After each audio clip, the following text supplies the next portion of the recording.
সাংবাদিক দম্পতি সাগর সরোয়ার ও মেহরুন রুনি হত্যাকাণ্ডের ১৩ বছর হলো আজ। শেষ হয়নি আজও মামলার তদন্ত কাজ। ন্যায় বিচার পায়নি সাগর রুনি দম্পতির একমাত্র ছেলে মেঘ। ১৩ বছরে মামলার তদন্ত প্রতিবেদন জমা দেওয়ার তারিখ পিছিয়েছে ১১৫ বার।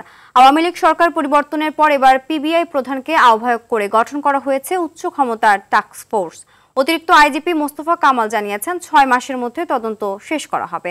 বাদীর আইনজীবী মোহাম্মদ শিশির মনিরের প্রত্যাশা ৪ এপ্রিলের মধ্যে এ মামলার উল্লেখযোগ্য অগ্রগতি হবে।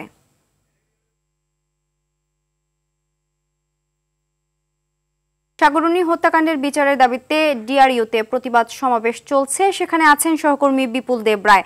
সরাসরি যুক্ত হব তার সঙ্গে। বিপুল, সাগর রুনি হত্যার বিচারের দাবিতে কি বলছেন সাংবাদিকরা?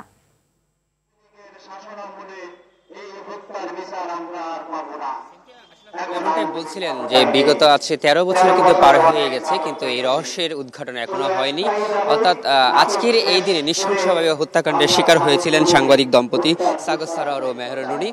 আপনাকে জানিয়ে দিতে চাই, সেই নৃশংস হত্যাকাণ্ডের পর থেকে প্রশাসনের পক্ষ থেকে বিভিন্ন উদ্যোগ নেওয়া হয়েছিল, কিন্তু এটার তদন্তের কোনো শেষ নেই। এবং আপনাকে জানিয়ে দিতে চাই, এই পর্যন্ত প্রায় ১১৫ বার কিন্তু এই তদন্ত প্রতিবেদন দাখিলের যে সময় সেটি কিন্তু পিছিয়েছে, কিন্তু এখনো পর্যন্ত সেই রহস্য উদ্ঘাটন হয়নি। পরবর্তীতে এই সময়ে যে আওয়ামী লীগ সরকার বলেছিল যে তখনকার তৎকালীন স্বরাষ্ট্র মন্ত্রী সাহারা খাতুন যে ২৪ ঘন্টার মধ্যে এই হত্যাকাণ্ডের রহস্য উদ্ঘাটন করবে, কিন্তু সেটি এখনো পর্যন্ত সম্ভব হয়নি।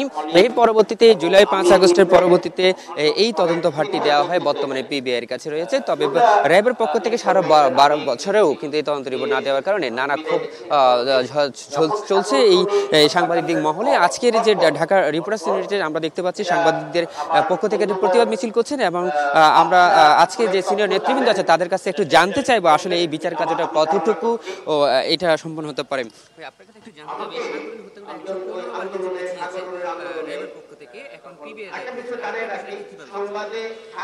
দেখুন, প্রথমে যখন এটি ডিবির হাতে ছিল তখনই আমরা ডিবির হাতে যখন এটা র্যাবের হাতে নেওয়া হয়, আমরা কিন্তু ঢাকা রিপোর্টার্স ইউনিটের পক্ষ থেকে এটার প্রতিবাদ জানিয়েছিলাম এবং আমরা বলেছিলাম যে তদন্তটা ডিবির কাছে এটা শেষ করার জন্য।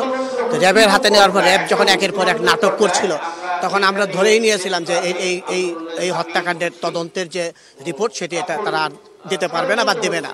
তো যাই হোক, একটি সরকারের পরিবর্তন ঘটেছে এবং এখন একটি টাস্ক ফোর্স হয়েছে এবং এটি পিবিআই এর হাতে আছে। আমরা খুবই আশাবাদী যে ৬ মাসের যে সময়সীমা নির্ধারণ করা দেওয়া হয়েছে, আশা করি এই সময়ের মধ্যে এই তদন্ত রিপোর্ট তারা পেশ করবে এবং আমরা একটি ভালো কিছু দেখতে পাবো।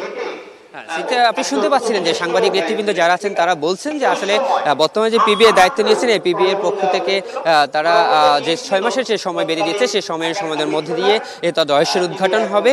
এবং এই সাংবাদিক নেতৃবৃন্দ আরো বলছেন যে আসলে এই রহস্যের যে উদ্ঘাটন তারা আর দেরি চান না। এই সরকার অর্থাৎ জুলাই বিপ্লবের যে সরকার এসেছে এবং এই সরকার যাতে এই বিচার কর্মকাণ্ডটি সম্পন্ন করতে পারে এমন আশাবাদ ব্যক্ত করছেন।